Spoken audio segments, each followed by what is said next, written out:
our last arriving presenter. I own that because I didn't give her proper directions on how to get here, so we're starting a couple minutes late. Also, for those of you who were not here last week, I apologized for the glitch that we created because we had not taken note of the fact that last Wednesday night was the first night of Rosh Hashanah. There was obviously a conflict that prevented some people from attending. School continued to function, but I do try to be very sensitive about those things.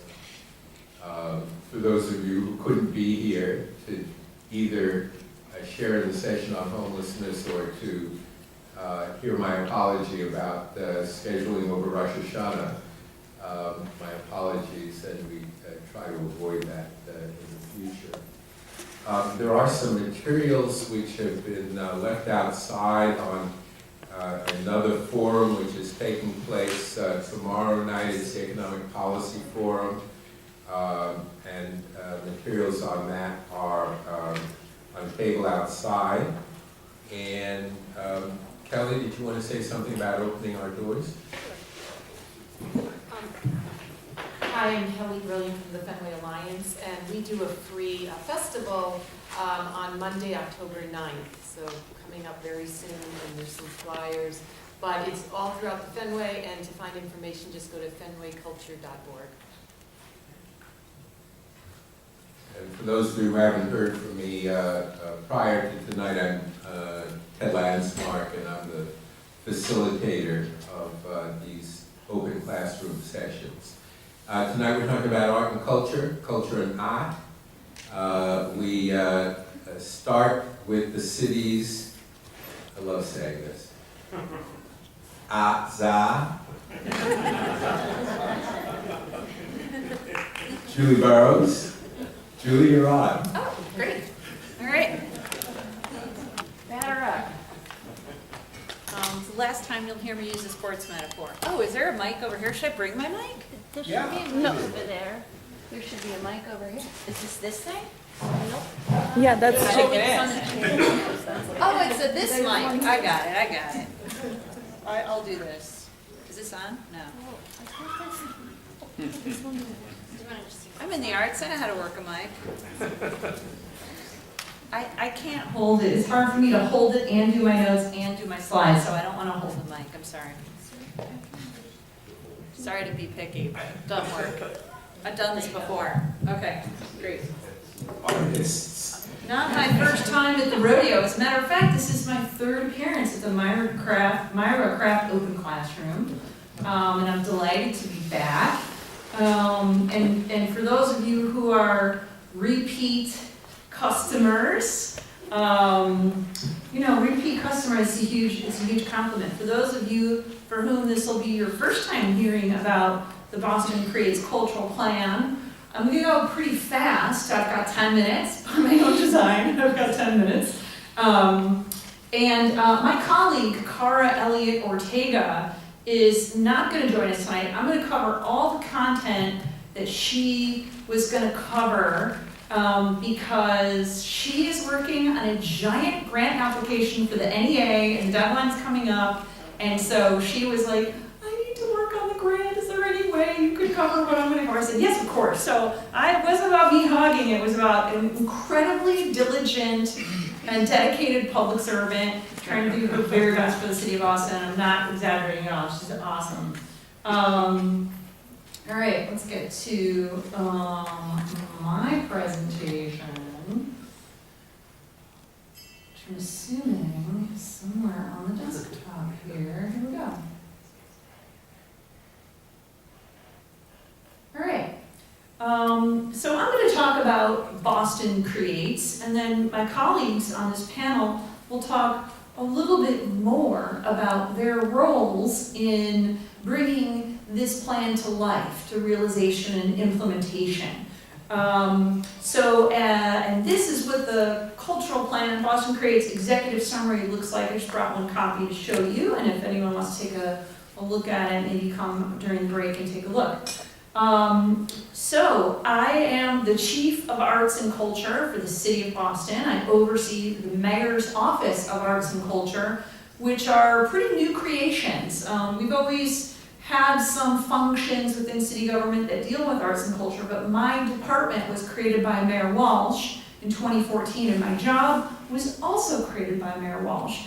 And it really was the result of advocacy, and Matt's going to talk a lot more about that. This groundswell of advocacy during the mayoral campaign about 4 years ago. Probably some of you in this room were involved in those public meetings where the people of Boston said, we really want city government to take a much more active role in funding and supporting the cultural sector. We really want a cultural plan for the city of Boston. So I moved here from the great city of Chicago, where I oversaw the creation of a cultural plan in Chicago and worked for the Department of Cultural Affairs for about 15 years. So been doing this work for quite a long time. I'm setting the stopwatch. Okay. So it was really exciting to have another opportunity to do a major big city cultural plan and work out the kinks and correct some of the mistakes we made the first time around. The name Boston Creates is a very deliberate choice, and it acknowledges the fact that the people of the city of Boston are deeply engaged in creative expression and art making at a much higher percentage than our peers in many other cities. It also reflects this widely held belief by the people of Boston that the arts have the power to transform lives and our city. So as I mentioned, this is the executive summary. You can find it at bostoncreates.org. There's a much longer text online in addition to this executive summary. I'm going to give a really brief update about the plan process and a quick overview, and then touch upon our year one implementation, our initial implementation and successes and programs. And then I'll let my colleagues talk a little bit more about specific things that are moving that plan forward. Doing a cultural plan in the city of Boston came at a time when Boston started to do a citywide plan the first time in 50 years, which I know you're hearing about in other sessions, and is kind of the framing device actually for this whole semester. Our timing was very fortuitous that we got the cultural plan started a little bit before Imagine Boston 2030, so that we were able to fully incorporate what the cultural plan says into the larger vision for the city.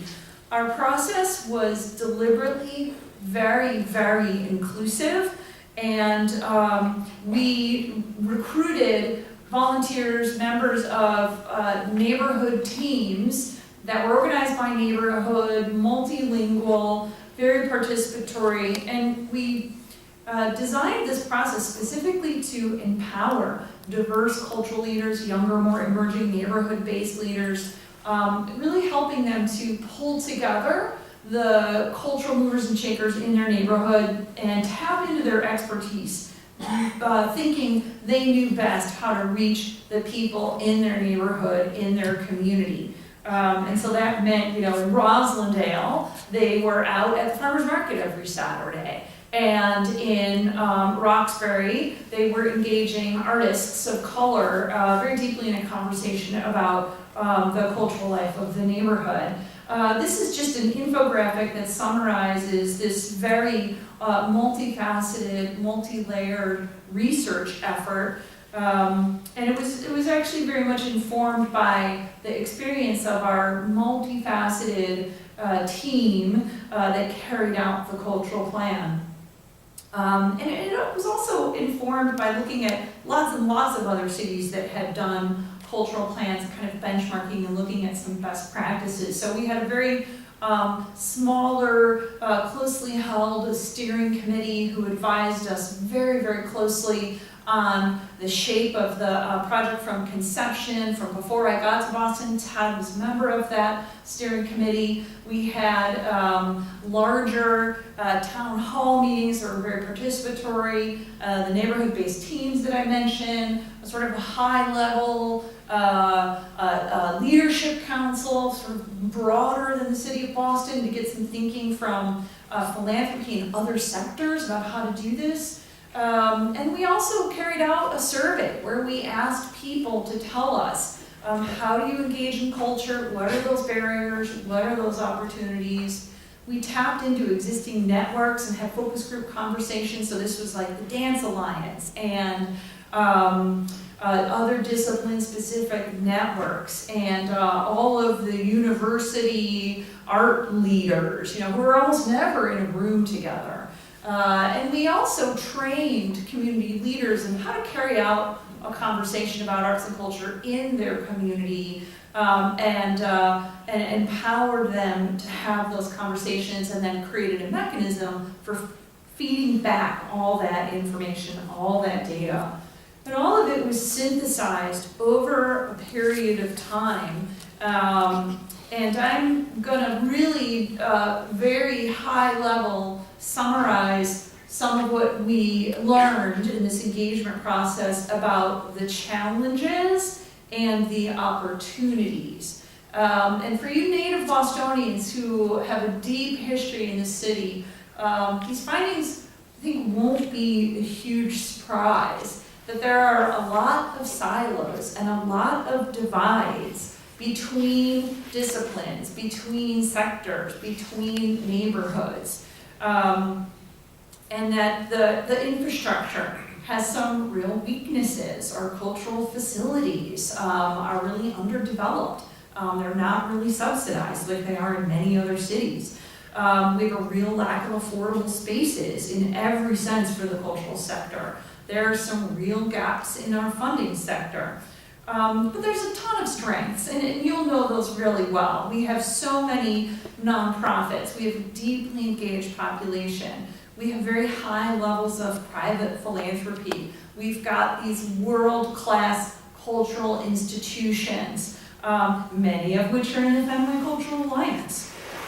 So people told us about these gaps. And the gap is that there aren't equitable opportunities for everyone to participate and benefit from participating in arts and culture and creative expression. And the resources are very inequitable. And this really prevents us from drawing upon the creativity of all of Boston to really foster a better civic future for Boston, for all of us. And so how can we strengthen the ability of local leaders to play a role in supporting the sector and addressing these challenges? And how can we bring about a culture shift to have a more concentrated, coordinated public, corporate, and foundation support for the cultural sector? So this is all articulated in the plan in terms of 5 key goals. Those goals are further populated by strategies, and then even further populated by tactics, which are those programmatic, hands-on, specific, recommended investments or projects or programs. And this is meant to be a 10-year roadmap. In many cities, you'll see them kind of update and brush up and maybe do another cultural plan 5, 10, 15 years down the pike, and Toronto is probably the best example of a city that's done, I think, about 5 or 6 cultural plans over the span of several decades. So the goals are meant to be a constant, but the tactics, those programmatic investments and those strategies are meant to be adaptive. The ones that are in the plan were our best understanding of right now what's the best way to approach making these goals a reality. And so the goals are how do we create fertile ground for arts and culture? How do we create the environment where new ideas, new works emerging creatives can find a receptive environment, find the resources they need, find collaborators, find those networks. The next goal is how can we better support artists, individual creatives, who have a really hard time getting resources from private philanthropy or institutional philanthropy. The money doesn't often flow down to the individual creative. You have to be kind of tapped into a network. How can we help them find and stay in those spaces that supports their practice over the long haul?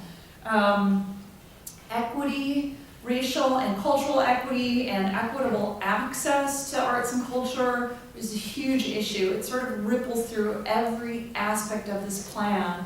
And as a matter of fact, really relates to everything I'm talking about. It relates to the fertile ground, it relates to supporting active artists and partnerships. The other goal is about the aspiration to infuse arts and culture into every aspect of civic life.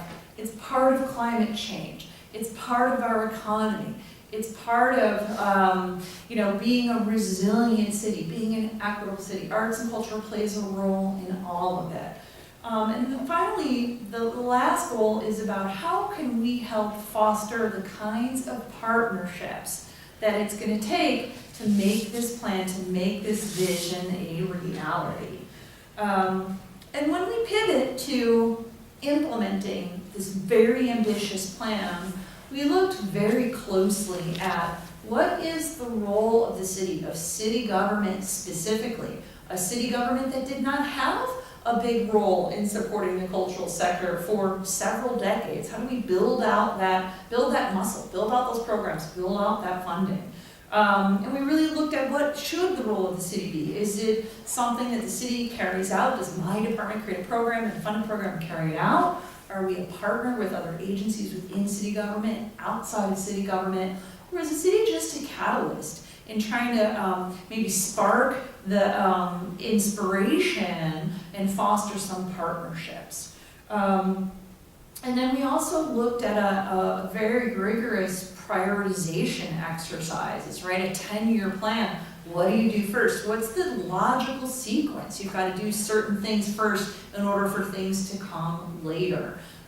Where did we have leverage and momentum to get moving right away? And then finally, we've been getting to work on the roadmap, creating work plans, adding to the capacity of my office, deeply collaborating with other public agencies. So we've been really busy on program development. I have a brand new communications person in my office who just started this week. We're looking to add capacity in the management of public art projects because we've been creating programs and we have some funding to do programs. So we've created a couple of grants specifically focused on artists. We have done another round of our pilot Boston Air Artists in Residence in City Government. And Marisha is going to tell you a lot more about our first round. We just completed our second round where 10 artists were in residence in BCYF. We are creating a Percent for Art program where we have a small percentage of the city's capital plan set aside and devoted for permanent public art for public buildings. We've been testing a pilot program for alternative uses of private spaces for temporary performing arts uses. And we'll be next week kicking off a public process for an arts innovation district in Upham's Corner. We've been looking at really how do we integrate arts and culture with the work of other city plans, other city departments. How do we help realign our resources from a personnel point of view and a funding point of view to implement the cultural plan? And then we've seen a tremendous amount of momentum in the cultural sector. The Boston Foundation and the Barr Foundation have been collaborating on some funding for performing arts. We saw the ICA take this bold step into East Boston. and other really exciting partnerships. So our one-year accomplishments, again, just a really, really short summary. The 10 artist residencies that I mentioned, our FY17 budget for permanent public art associated with public buildings is $1.7 million.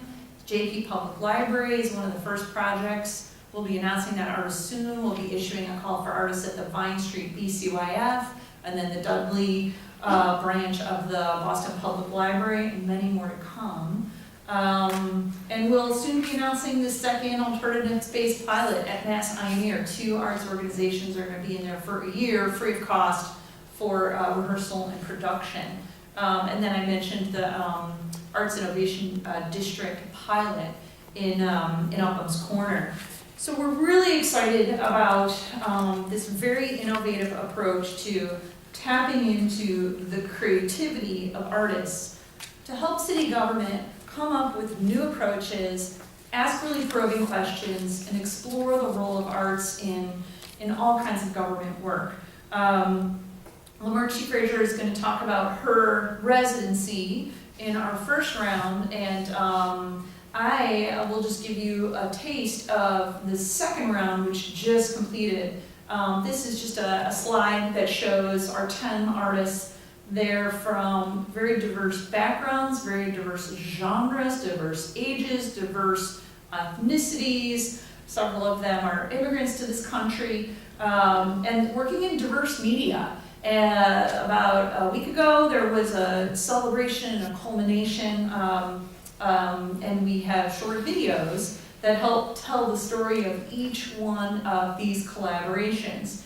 They were initially rooted in a BCYF center, but that was really the beginning point of exploring how arts can be used to engage a neighborhood population in expression, in imagining the future of that center or that neighborhood, or even imagining sort of the neighboring areas. One of the projects, I'll just mention Maria Multaney, who's sort of against the purple bricks there. She was in the Perkins BCYF Center, and right next to it is a park with a basketball court, and she engaged a whole cohort of youth in imagining and empowering themselves through sort of sports and hero worship and basketball, and her own artistic practice is focused very deeply on basketball for a long time.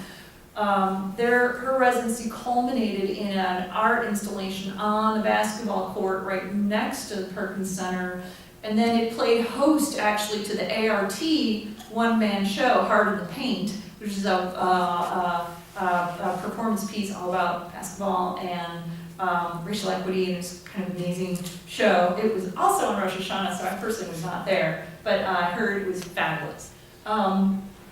So we are now conceiving our third round, where we're taking all the lessons from Boston Air 1.0 with artists embedded in city departments and collaborating and co-creating with city departments, and then second round of being rooted in BCOF, and our third round will take the best aspects of those and further move the conversation about how we bring artists into the work of city government. I will close with a slide. Sorry, Lamerchi, your eyes are closed in this picture. This is a slide of Lamerchi, Fraser, Chapon Liu, and Brendan, Ryan, and oh my gosh, remind me of his name, the policeman again. Do you know his name? Officer, he just won this really big award, and I can't think of his name. Anyway, here we are with Tavis Smiley. Boston Air was featured on the Tavis Smiley show. You can get the video on YouTube, and it was on their national tour of great ideas and civic innovation. We were so honored to be part of Tavis Smiley's show. And so that show is actually a great summary of the work of our artists in round one.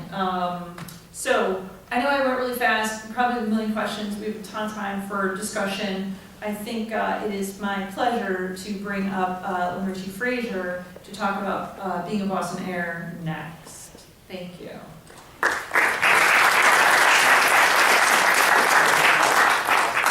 Thank you.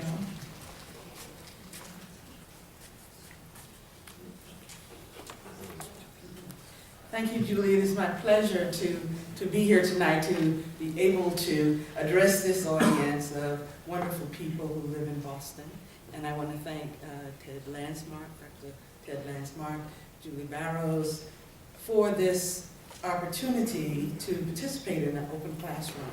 I am an artist, but I am also an educator, and I look at any opportunity to engage in some dialogue as wonderful.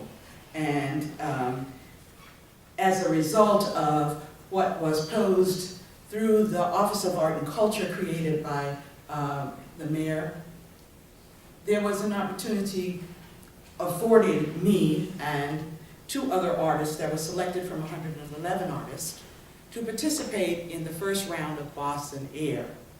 Not only did we get the opportunity to experience an intersectionality between departments in the city and the citizenry, but we got to grow in tremendous ways and work with each other in what was called a cohort. The tremendous advantages of being able to listen to other artists as they've worked with groups is an opportunity to expand vocabulary. It's an opportunity to look at the power of art in conversation and creating community. So the residency that we had, and my choice was through the Department of Recovery Services, I began to look at, and I'll just go through this very quickly with you. I began to look at the opportunity to serve the city as an artist citizen, taking into account how many of us don't get that opportunity, how many of us think about ways in which we are not engaged in a creative process. I wanted to share what could be a sound process with citizens whose voices are rarely heard. So if I may, and I can't seem to get to the beginning of this. Oh, here it comes, sorry. I took from a quote that Marty Walsh espoused when he said, "When women succeed, Boston succeeds." And so I created a project called When Women Succeed, The Quilted Path. And as a result of working with my art in these forms, in this format of quilting, leveling conversations about community that engaged people, not only who are of the common everyday worker bodies in the city, but people who may have been shut in, people whose voices may have been diminished in the conversation of the city, as a result of working with a population in recovery from substance abuse and other mental disabilities. I have worked as an artist with a population at the Shattuck Hospital from 2007 until the present time. So I knew that there were hidden voices in this city that needed to have power, that needed to be heard, that needed to be acknowledged. And so as a result of that, when this opportunity came along to work under the Office of Art and Culture in the city, it was my first choice to work with the Department of Women's Advancement, a natural choice indeed. And what was my question had to do with the women in the state of our city, this polis that includes the voice of citizens. And I asked the question, who are our underserved populations of female residents? And certainly those who are involved in what is a tremendous problem in Boston of substance abuse came to mind for me, having worked with some of this population already. In an active residence of women in Mattapan called Entre Familia, I was introduced by the Department of Public Health to women who were from various backgrounds, varied ethnicities, and various skill levels.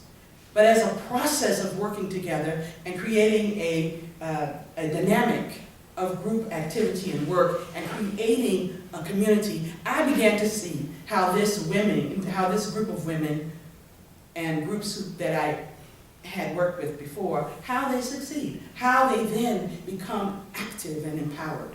And so, as a part of the components of this project, the quilting and the poetry as a vehicle and tool and weapon against failure, we did succeed.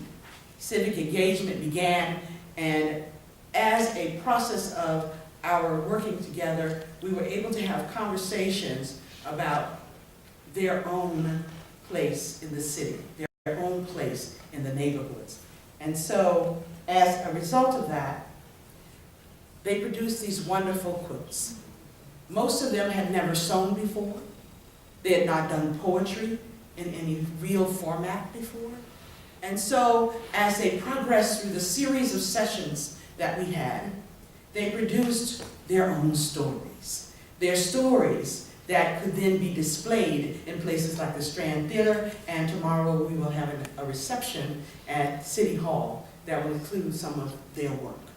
As we look at these quilts, we can begin to see their imaginations, their reimaginations of history and our historical past, but also they're going forward and looking into the future. They were present in the room. We made an oath to be present.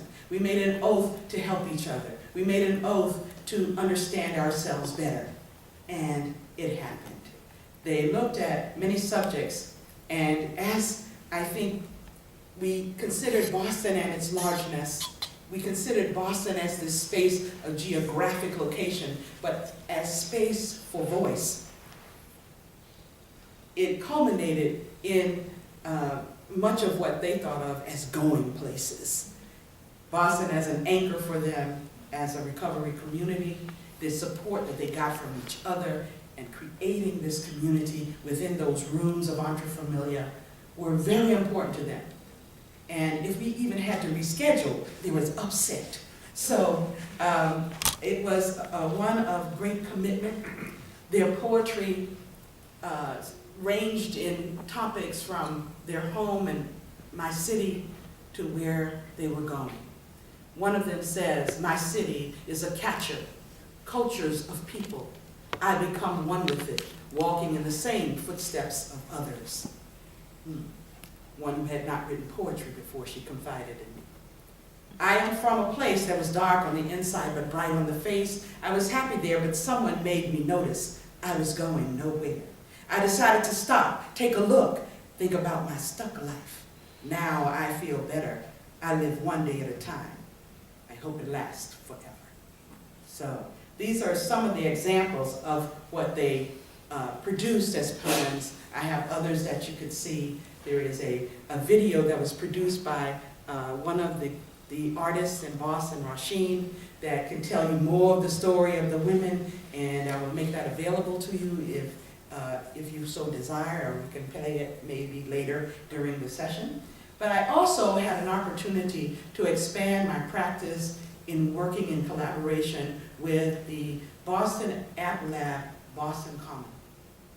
And the proposal was to use the community space with them in places like Jamaica Porch Fest, where there were other people who came to experience placemaking and use their creativity to enliven a space. And as a result of that, and the impact that it made on my life personally was that I became a board member of that organization that is working within the city to do events in the Fenway, to do events like Figment that was on the Rose Greenway very recently. And so the expanded opportunity that the city of Boston gave me as an artist impacted my life extraordinarily, and I hope that it impacted the women who I was able to work with and help them to see their own weight and value in being citizens. So I thank the Office of Art and Culture, and I thank you for listening.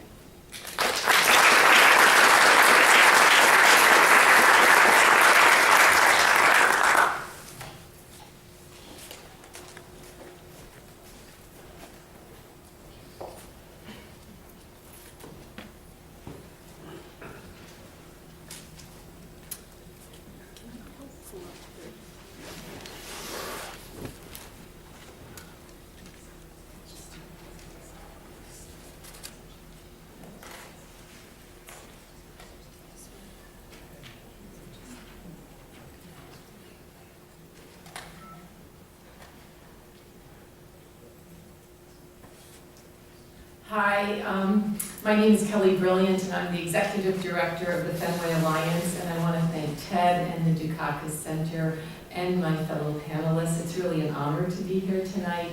I'm going to come at this question about how we facilitate the life and success and quality of life of artists in our city from a slightly different perspective, because I represent the 21 cultural and academic institutions that are right here in the Fenway. And as a matter of fact, Northeastern is the founding institution of the Fenway Alliance, and we were established in 1977, so we're celebrating our 40th year of collaborative work together. And in 2012, we were designated cultural district by the Mass Cultural Council and have just received our redesignation. So I'll be sort of talking about briefly how we help artists in the district.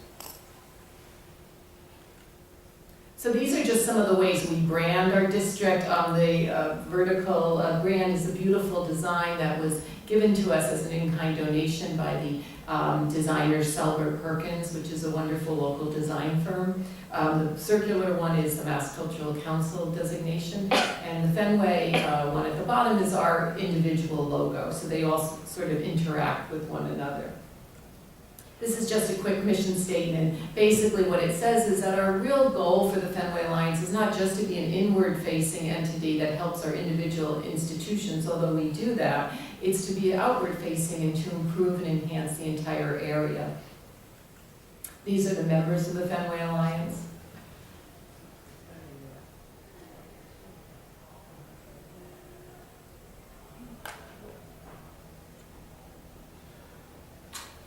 And I want to point out one member because it specifically relates to individual artists. We are proud to have Fenway Studios, which is located on Ipswich Street, as a member of the Alliance, and they are the oldest live-work space for artists in the country, with over 30 studios, and many of the artists, that is also their home, not just their studio.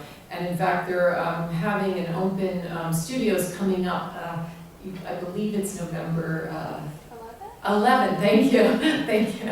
It's November 11th and November 12th, so we would love you to come on by 30 Ipswich Street to see all the amazing artwork that's produced there and how the artists live. Now, I wanted to just give you a rundown, because I think sometimes what's forgotten in a city is that, institutions, we actually educate our emerging artists, and some of them stay here and some go off into the wider world to create wonderful things. But we have School and Museum of Fine Arts, and I think I tried to select photos that sort of give you a flavor of the different kind of tone and culture of the institutions. Berklee College of Music, that I'm sure many of you know.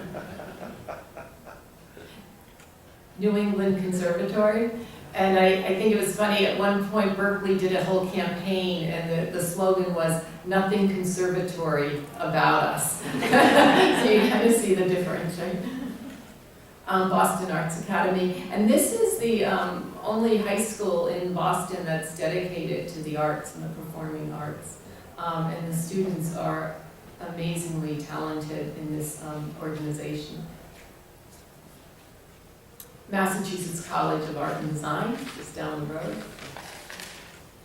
And I wanted to give Wheelock Family Theater a shout out, because they are actually training some of the young actors and actresses who really go on to do big things.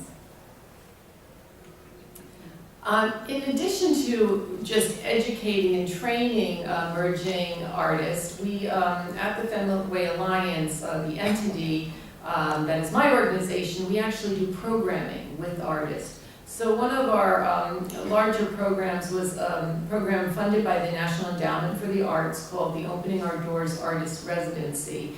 And what we did, we selected some local artists, and we had them work with our seniors in one of the senior centers, and we have them work with young people at the YMCA, which is also one of our members. And we brought these two groups together, and it was really incredible when you saw the seniors and the young people coming together to create works of art as sort of, taught to them and coached by a real working artist. So pictured here is the artist, wonderful performance artist, Elisa Hamilton, working with a group of our seniors at the Susan Bayless Center, which is right on Mass Ave.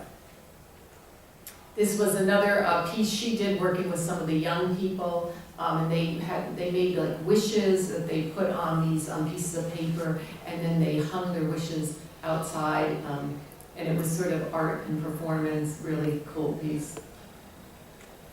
And we also have a public art wing of the Alliance, which is our Public by Design program, where we engage young designers and some artists as well to kind of do a temporary public art installation for us.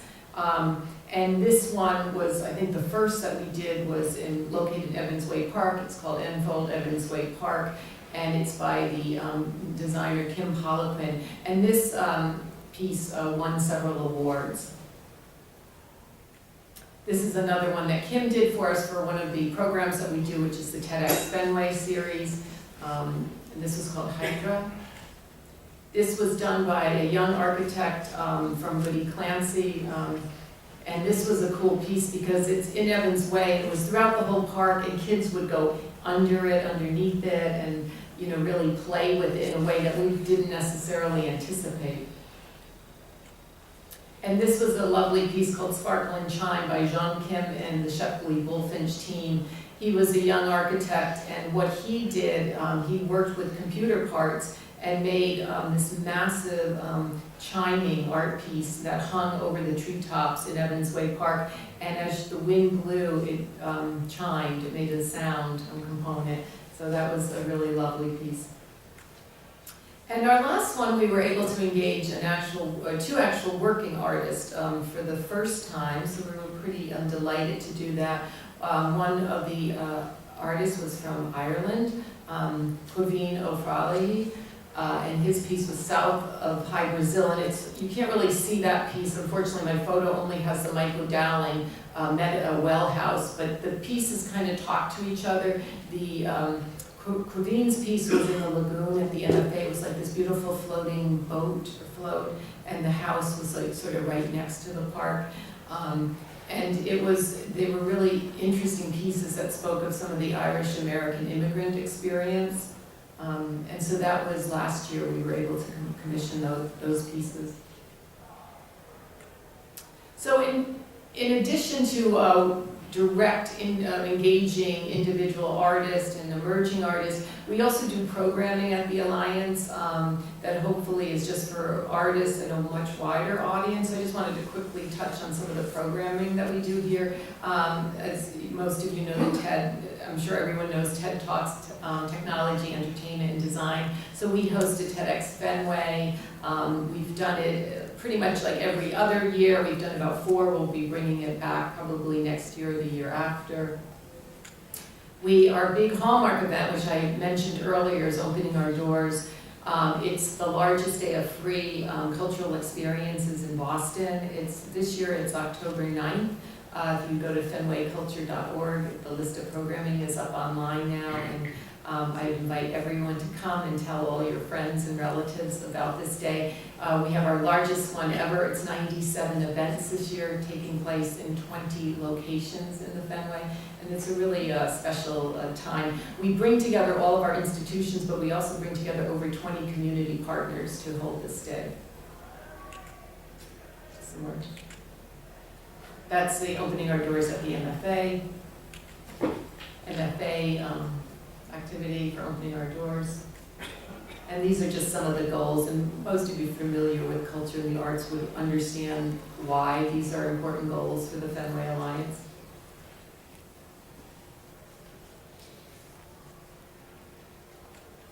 And I just wanted to throw in a few things that are really a little bit off the beaten track of what cultural districts typically do, but because we have 21 incredibly prestigious members, including Northeastern University, we are able to do really large, or be part of large infrastructure improvements for our city. So we're one of the lead organizations for the rehabilitation of Olmsted's Muddy River. So this is what it looked like in the Justine Mealiff Park, which is near the old Sears Building, Landmark Center. And I don't have the pretty, it actually looks prettier now if you go out there, but I have sort of a wintry shot that you can at least see some of the improvements. So it looks like that, but now it's really green and blossoming, so I encourage everyone to see this park. This river actually wasn't even available to see. It's a pretty, it's been daylighted by the U.S. Army Corps of Engineers, and this is a $65 million rehabilitation of the park. So it shows the power of what a collaborative entity can do, with working, of course, with other local organizations. Same thing with Huntington Avenue. Many of you probably remember when it looked a bit more like this. And the Fenway Alliance sort of got behind getting this to be a little bit better, both usability and aesthetics. Looks more like that now. Still working on some of the dead trees. That's a constant though, and that's in a shot of it at night. And this I just threw in. We do some special events, and I just thought this was a very beautiful shot of the gala that we host every year. This was at the Isabella Stewart Gardner Museum, and it's the Faces event. I did also want to bring up that we'll be hopefully doing a Porch Fest, and I have to give a shout out to the Boston App Lab and Ron Malice, who kind of came and consulted with the Fenway. And so we're, for the first time, collaborating with Fenway Civic Association and Fenway CDC, two of the other community orgs, to put on this Porch Fest musical event this spring, hopefully. And so I'm hoping that will be the first of many that come down the pike. But I want to thank you for just listening and learning about what we do.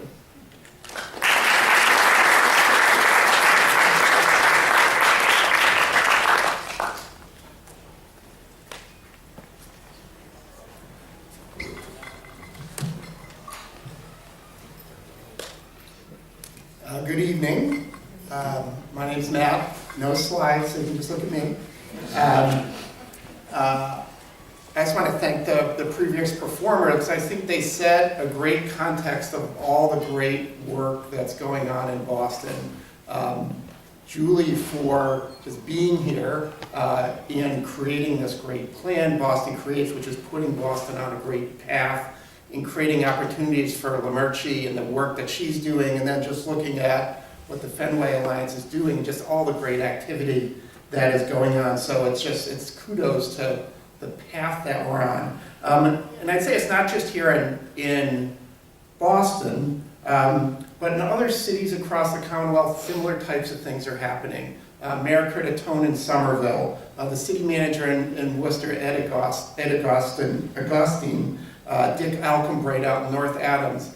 These are political leaders who are now starting to take up and seeing that arts and culture is a key piece of who we are in building vibrant and healthy communities.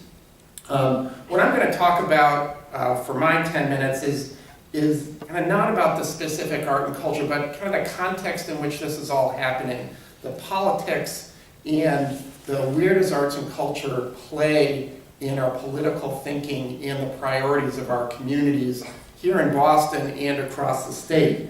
So I think one of the issues that we're seeing is that we're in Boston, things are moving ahead, and in Somerville and North Adams, the problem is that at times it's the exception, is that when we look at a lot of our political leaders, I'd say all of them are great supporters of the arts. They're supporters, they love it, yet very few are real champions of the arts. And that they're not coming out as having it be one of their priorities. And so,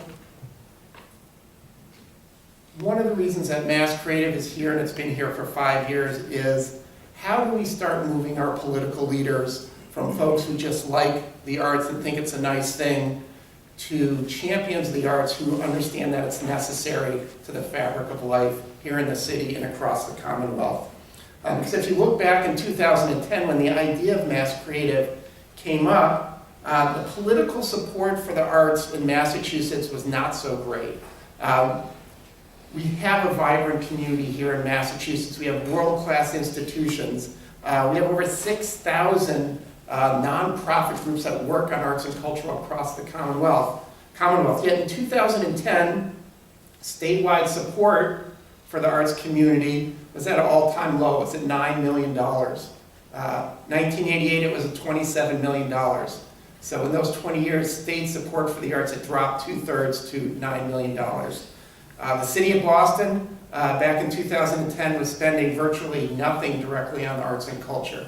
They're spending minimal amounts of money and not investing in this great community.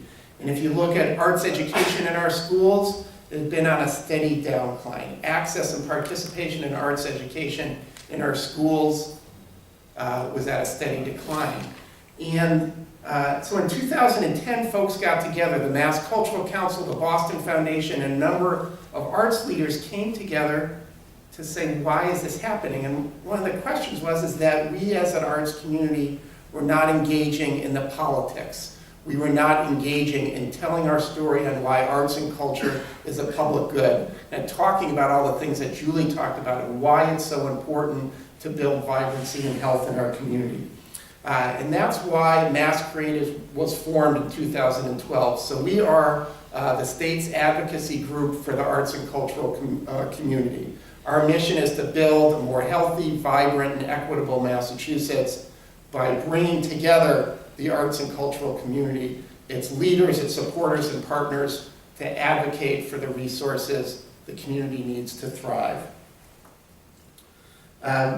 And over the past 5 years, we've been working to shift this whole narrative from arts and culture, which I think a lot of our political leaders and a lot of the public think of arts and culture as something that's nice but not necessary.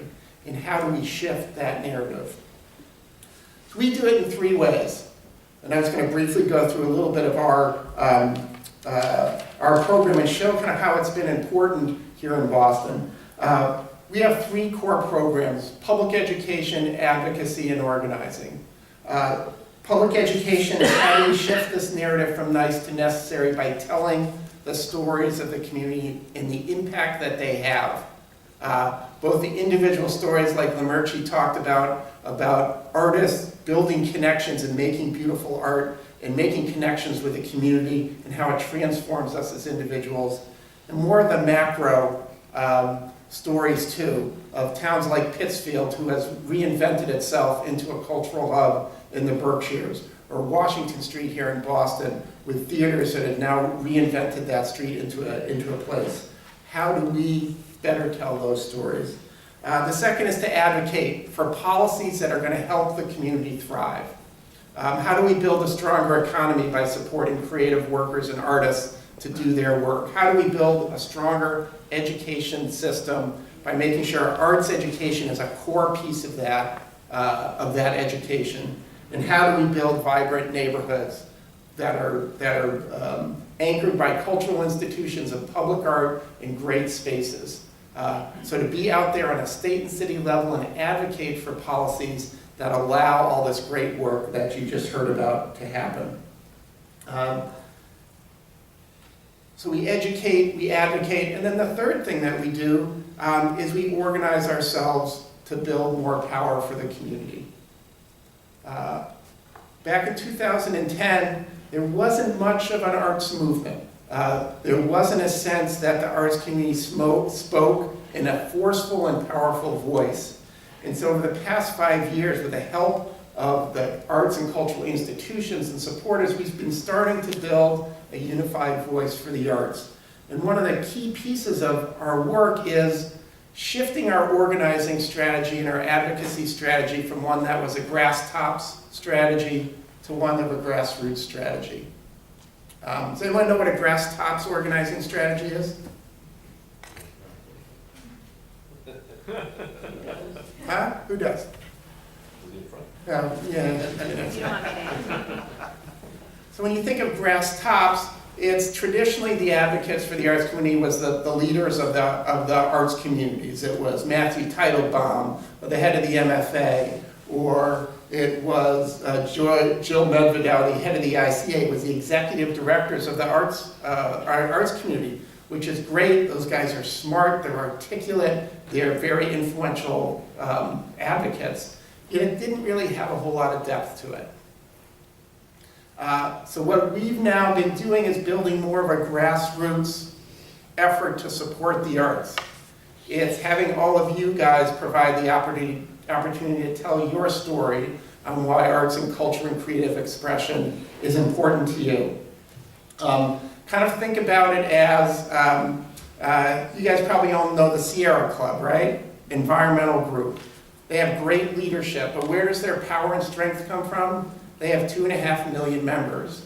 When they go to vote for president, they think about what's his or her stand on the environment. When there's an important issue coming up in the State House, they make a call into the governor.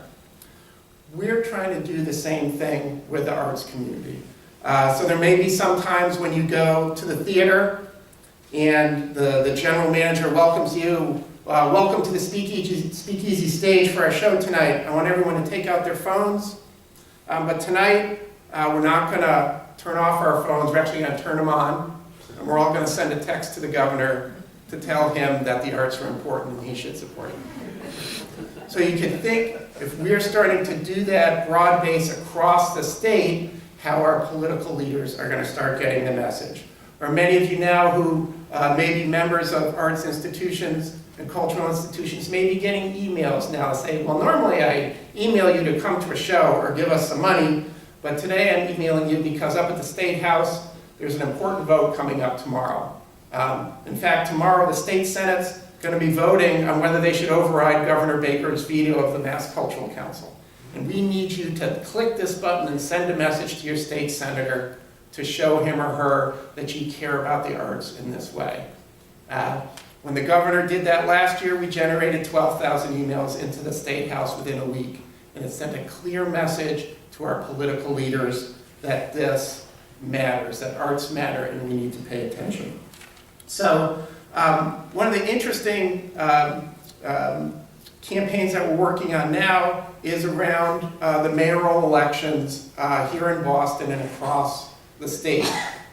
There's 40 cities that are having mayoral and city council elections 7 weeks from tomorrow.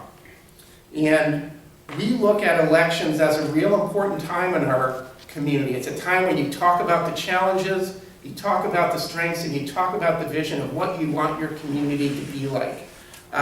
We found out when we started that a lot of the camps didn't talk about arts and culture. It just wasn't on their agenda. It wasn't on their platform.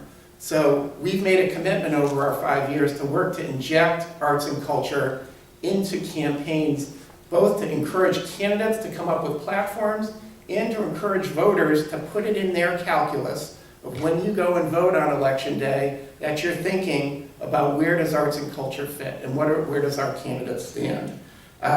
We started this, as Julie mentioned, back in 2013 around the Boston mayoral race.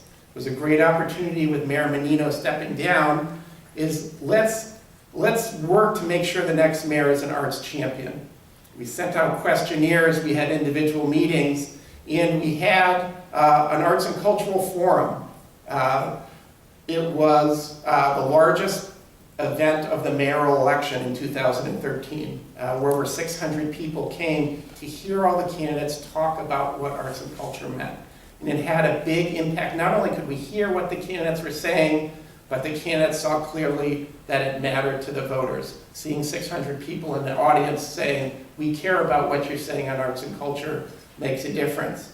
And I think it made an impact on the mayor. The mayor Mayor Walsh came into the campaign with a real inclination towards the arts. He came out with some great platform proposals at the beginning, yet the thing that really helped him out is to go, when he saw people in the audience, he go, people are watching me, and people care about this stuff, and I am going to implement what I did. And if you just hear, listening to Julie, he's fulfilled on his promises and what he talked about in 2013. Hiring a cabinet level person, developing a cultural plan, and starting with small steps to invest in the arts community. We still have a ways to go, and that's where this election in the next 7 weeks is important, about what's the mayor or what's Councilor Jackson's plan now to take on what we've done over the past 4 years and push ahead. I think our political leaders make decisions for 2 reasons. One is that it's good policy. I mean, a lot of the mayors and our state leaders, they're smart, they're thoughtful, and they do it because it's the right thing to do. They also do it because it's good politics. They do it because they think the voters care and they want to satisfy their constituents, that they want to make sure they're reelected and that they have the support. So our role as a community is not only to tell them the good stories and tell them how the impact on arts and culture on ourselves, on our community, but it's also to show them that we care about this, that it's important to us, and that we want them to lead on these issues. So when you're out, whether you're in Boston or Cambridge or Newton or Somerville or Worcester, any place that's having an election this fall, make sure you ask a question about arts and culture. Ask them, how are they supporting? What are they doing to support it? What are they doing about arts education? How are they building vibrant neighborhoods? How are you funding the work that's going on out there? That's going to start making them realize that people matter about this stuff.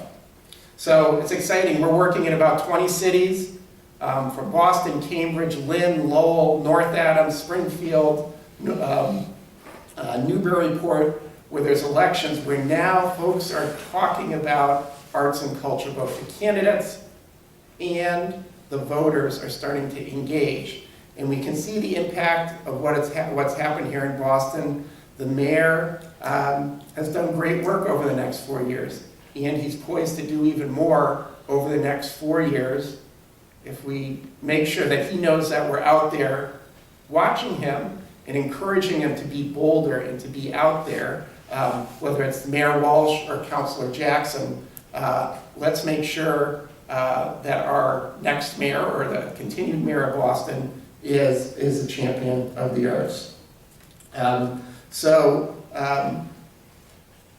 From our perspective and how we look at it, all this great work that you heard about with Kelly and Julie and Lamerci is because our government leaders are now starting to recognize more that this is a key part of who we are as Boston, as Massachusetts. It's not just nice, it's necessary and part of the fabric of who we are. And it needs the resources and support so artists and cultural institutions can do their job.